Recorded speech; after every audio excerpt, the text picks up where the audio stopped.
every single day. I'm gonna make hello दोस्तों, मेरा नाम है विशेष गोयल और आप देख रहे हैं मेरा चैनल विकीवर्ल्ड। तो आपका बहुत बहुत स्वागत है। तो पिछली वीडियोस में मैं आपको लीडरशिप एंड फॉलोअरशिप के बारे में बहुत कुछ बता चुका हूं, और अगर आपने वो चैप्टर नहीं देखा था तो सबसे पहले जाके उसको देख लेना। और आज बिना टाइम वेस्ट किए जल्दी से शुरू करते हैं कम्युनिकेशन को।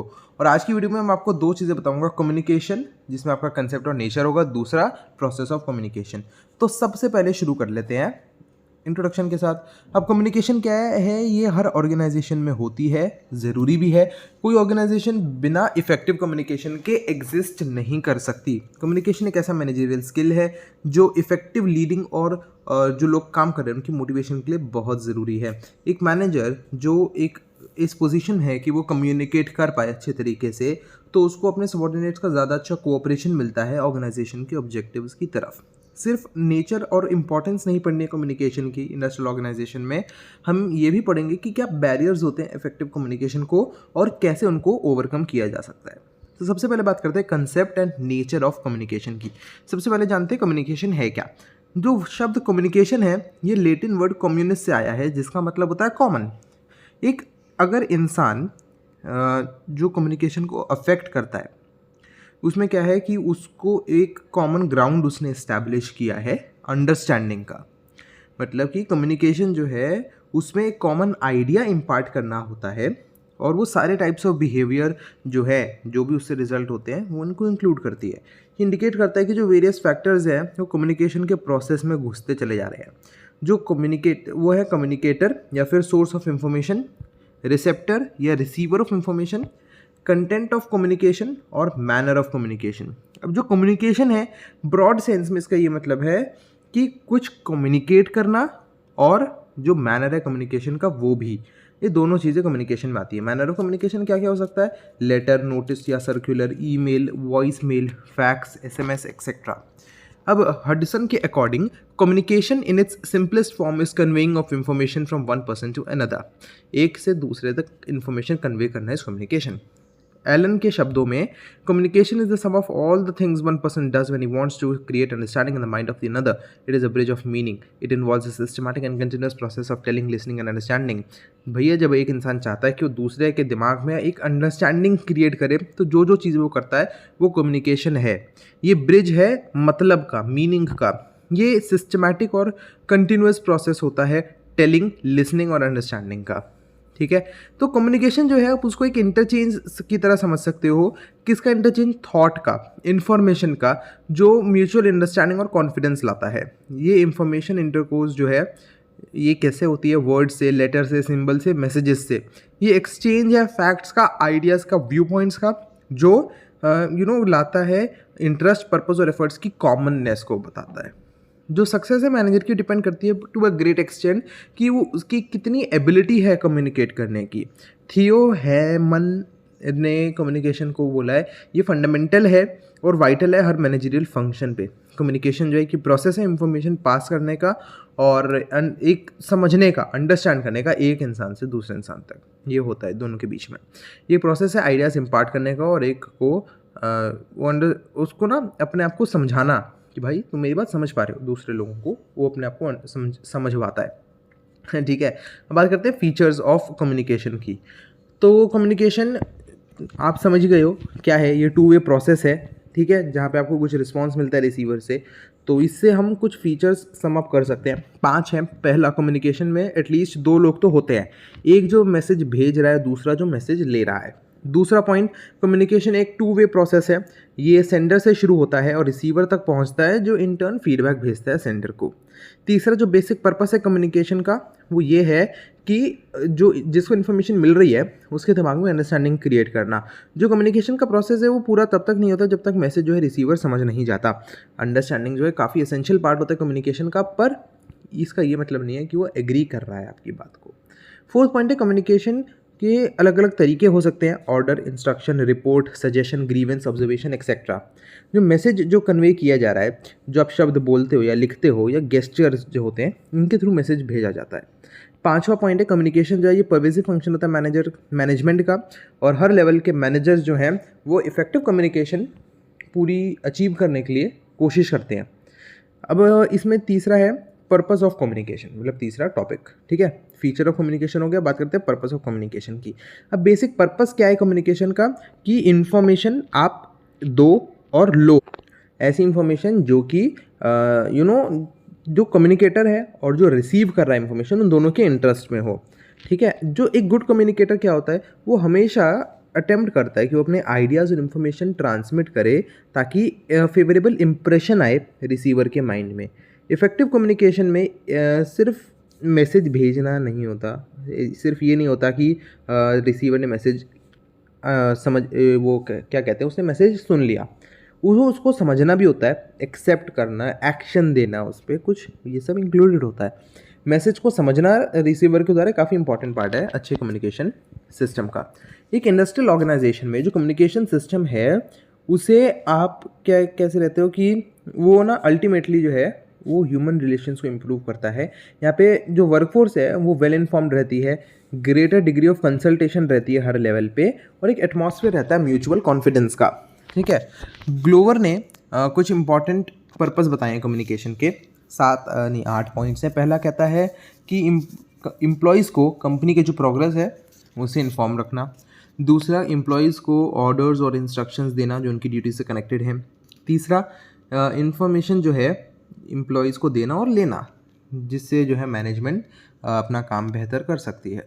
फोर्थ, कि हर एम्प्लॉय हर एम्प्लॉय को ऐसा इंटरेस्टेड बनाना उसकी खुद की जॉब में और कंपनी के काम में एज अ होल, ठीक है।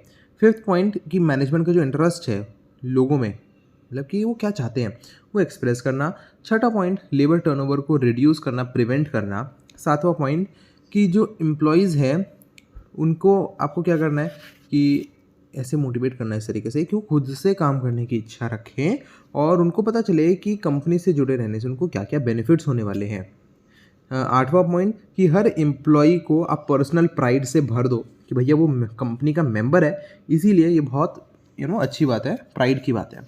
ओके, तो यहाँ पे हमारा पहला टॉपिक खत्म हो गया, concept and nature of communication. अब बात करते हैं प्रोसेस ऑफ कम्युनिकेशन की। आप सामने फिगर देख सकते हो, ये यार वही सारी बातें हैं ना घूम फिर के जो आपने 12th में पढ़ी थी BST में, सारी वही चीज़ें हैं। इसमें ये कहता है कि जो प्रोसेस ऑफ कम्युनिकेशन है वो कब शुरू होता है, जब एक इंसान यानी सेंडर कुछ एक फैक्ट, आइडिया, ओपिनियन या कुछ इंफॉर्मेशन जो है किसी दूसरे को यानी रिसीवर को भेजना चाहता है।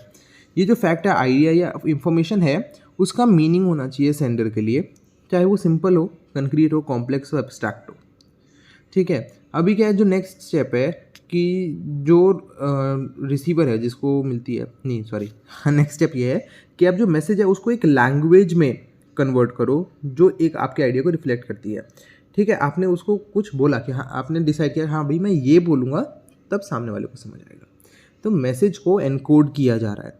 तो एनकोडिंग प्रोसेस जो है ये मैसेज के कंटेंट से इन्फ्लुएंस होता है, सेंडर की फेमिलियरिटी से इन्फ्लुएंस होता है और रिसीवर की भी, और बाकी कुछ भी सिचुएशनल फैक्टर्स जो होते हैं उनसे इन्फ्लुएंस होता है। जब मैसेज एनकोड किया जा चुका है तो वो ट्रांसमिट किया जाता है एक अप्रोप्रिएट चैनल से, मीडियम से।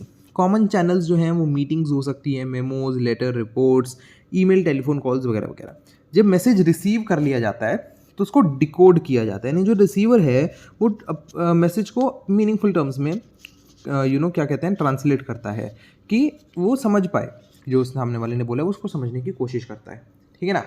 अब बात करते हैं एलिमेंट्स ऑफ कम्युनिकेशन की। यही सारी चीज़ें जो हैं, सबसे पहला सेंडर या फिर कम्युनिकेटर, इंसान जिसको लगता है कि हाँ मुझे कुछ आइडियाज़ या थॉट्स जो हैं एक्सप्रेस करने हैं, उसे कम्युनिकेटर कहते हैं या सेंडर कहते हैं।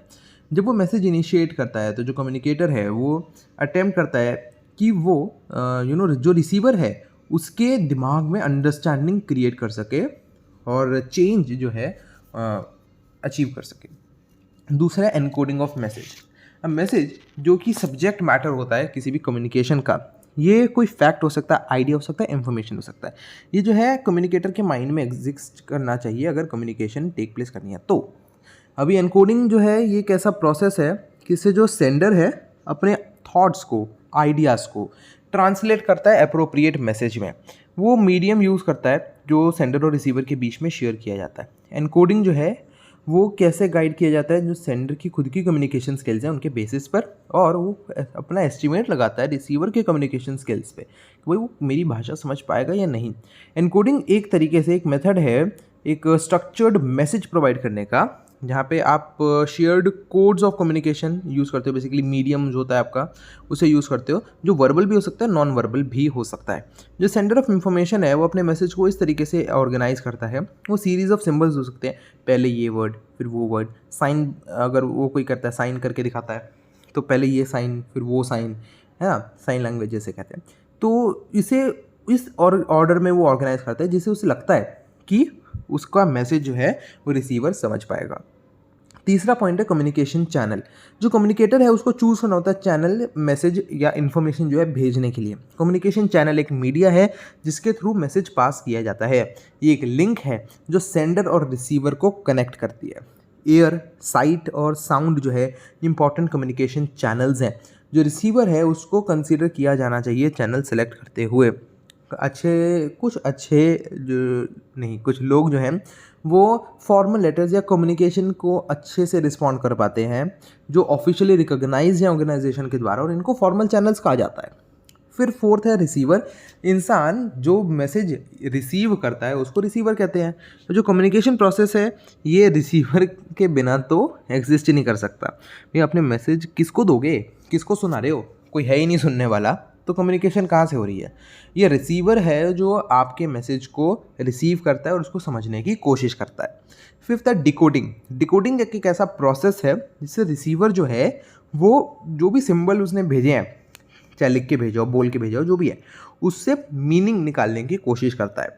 ये रिसीवर का जो पास्ट एक्सपीरियंस है, एजुकेशन है, परसेप्शन है, एक्सपेक्टेशन है और म्यूचुअलिटी ऑफ मीनिंग है, वो सेंडर के साथ उस पर निर्भर करता है, उससे अफेक्ट होता है। सिक्स्थ और लास्ट है फीडबैक। जब रिसीव कर लिया गया है मैसेज तो रिसीवर जो है वो नेसेसरी एक्शन लेगा, फीडबैक देगा इन्फॉर्मेशन के लिए कम्युनिकेटर को। फीडबैक जो है ये कम्युनिकेशन प्रोसेस का रिवर्सल है जिसमें जो रिएक्शन है सेंडर के मैसेज को वो एक्सप्रेस किया जाता है।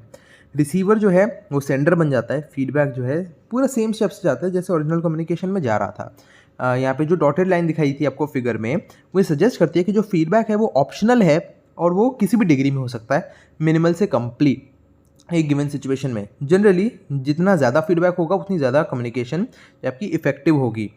फॉर इंस्टेंस अगर बहुत जल्दी फीडबैक दे दिया जाता है तो जो मैनेजर है, सेंडर है, उसे ये रहेगा कि उसकी जो इंस्ट्रक्शंस हैं वो प्रॉपरली समझी जा चुकी है और कैरी आउट करी जा चुकी है। अब यहाँ पर ना एक प्रॉब्लम आती है नॉइज़ की। ये भी याद होगा आपको, नॉइज़ जो है काफ़ी कॉमन चीज़ होती है जो हम डे टू डे इंटरेक्शंस में समझ पाते हैं, देख पाते हैं कि कई बार ऐसा होता है कि बहुत ज़्यादा इफेक्टिवनेस ख़त्म हो जाती है आपके कम्युनिकेशन की। फॉर एग्जांपल अगर एक इंसान जो है फ़ोन पे किसी और से बातें कर रहा है और उसके आसपास शोर है तो उसे बहुत दिक्कत होगी दूसरे वाले इंसान की बात समझने में। नॉइज़ जो है वो सेंडर की वॉइस को भी अफेक्ट कर सकता है। ये एक ऐसी सॉर्ट ऑफ इंटरफेयरिंग साउंड है कम्युनिकेशन प्रोसेस में जो कहीं से भी आ सकती है, सेंडर से रिसीवर या वाइस वर्सा पे। यहाँ पे जैसे बस जा रही है, पीछे से दो लोग बहुत आसपास बैठ के बातें कर रहे हैं, कोई चिल्ला रहा है पीछे से ए वैसा करके, तो इससे नॉइज़ क्रिएट होती है, समझने में कई बार दिक्कत हो जाती है। ठीक है ना। तो जो नॉइज़ है वो इंटरनल भी हो सकती है, एक्सटर्नल भी हो सकती है। ऑर्गेनाइजेशन के अंदर कोई नॉइज़ है तो उसको कंट्रोल किया जा सकता है, पर एक्सटर्नल नॉइज़ को कंट्रोल करना बहुत ज़्यादा डिफिकल्ट हो जाता है। अब लास्ट में हम बात कर लेते हैं communication as a two way process. Two way communication जो है वो कब टेक प्लेस करती है, जब रिसीवर जो है फीडबैक देता है सेंडर को। फॉर इंस्टेंस अगर इंस्ट्रक्शन आप दे रहे हो सबॉर्डिनेट्स को और जब आपको उसकी एक्सेप्टेंस मिलती है कि हाँ सर हम समझ गए, ये एक एग्जांपल है टू वे कम्युनिकेशन का। दूसरी तरफ वन वे कम्युनिकेशन जो होती है उसमें फीडबैक जो है टोटली एब्सेंट होता है। यहाँ पे सेंडर जो है कम्युनिकेट करता है, वो ना ही कोई अपेक्षा रखता है सामने वाले से, ना ही उसे कोई फीडबैक मिलता है रिसीवर से। ठीक है ना। तो जो पॉलिसी स्टेटमेंट है, जैसे कोई चीफ एग्जीक्यूटिव है कंपनी का, उसने एक स्टेटमेंट दी, तो एक एग्जांपल है वन वे कम्युनिकेशन का। वो कोई अपेक्षा नहीं रखता कि उसकी कंपनी के 50,000 एम्प्लॉयज़ उसको ओके सर बोलेंगे। ठीक है। तो वन वे कम्युनिकेशन जो है उसको बहुत कम समय लगता है टू वे कम्युनिकेशन से। ऑटोक्रेटिक लीडर्स जो है वन वे कम्युनिकेशन इस्तेमाल करते हैं ताकि वो अपने सबॉर्डिनेट से काम निकलवा सके। टू वे कम्युनिकेशन जो है सुपीरियर है वन वे कम्युनिकेशन से, किस बेसिस पे? 2 पॉइंट्स है। पहला, टू वे कम्युनिकेशन ज़्यादा इफेक्टिव है वन वे के मुकाबले। जो फीडबैक है उस जो मिलता है ना फीडबैक, तो वो सेंडर को अलाउ करता है कि वो अपने कम्युनिकेशन को रिफाइन कर सके कि वो ज़्यादा प्रिसाइज और एक्यूरेट बने। दूसरा, रिसीवर का जो सेल्फ कॉन्फिडेंस है वो ज़्यादा रहता है टू वे कम्युनिकेशन में, क्योंकि वो सेंडर से क्वेश्चन पूछ सकता है, क्लैरिफिकेशंस ले सकता है। ठीक है, ये 2 पॉइंट्स के बेसिस पे हम कहते हैं कि टू वे कम्युनिकेशन बेटर है। हाउएवर टू वे कम्युनिकेशन के केस में सेंडर को कभी कभी ऐसा लगता है कि उसको एम्बैरेस्ड फील होता है कि जो है रिसीवर जो है उसकी गलतियों पे उंगली उठाता है, या फिर ऐसे कह सकते हैं कि उनकी गलतियों को हाईलाइट करता है कि यार सर आपने ये गलत बोला, तो थोड़ा अजीब सा लगता है, समझ लो। ठीक है, तो ये था यार पूरा तो नहीं, कम्युनिकेशन के बारे में बहुत कुछ और प्रोसेस ऑफ कम्युनिकेशन पूरा। अभी जो अगली वीडियो में उसमें हम नीड, सिग्निफिकेंस वगैरह डिस्कस करेंगे, चैनल्स ऑफ कम्युनिकेशन, बहुत सारी चीज़ें आगे आने वाली वीडियोस में आपको देखने को मिलेंगी। और उम्मीद है आपको ये वाली चीज़ें सारी समझ आई होंगी अच्छे से। अगर समझ आई हैं तो वीडियो को लाइक ज़रूर कर देना, नीचे कमेंट करके ज़रूर बताना, शेयर कर दो अपने दोस्तों के साथ, क्योंकि फ़ायदा सबका होना चाहिए। और चैनल को सब्सक्राइब करके बेल आइकन को ज़रूर से दबा देना। मैं मिलता हूँ अपनी अगली वीडियो में, तब तक के लिए tata bye bye and thank you.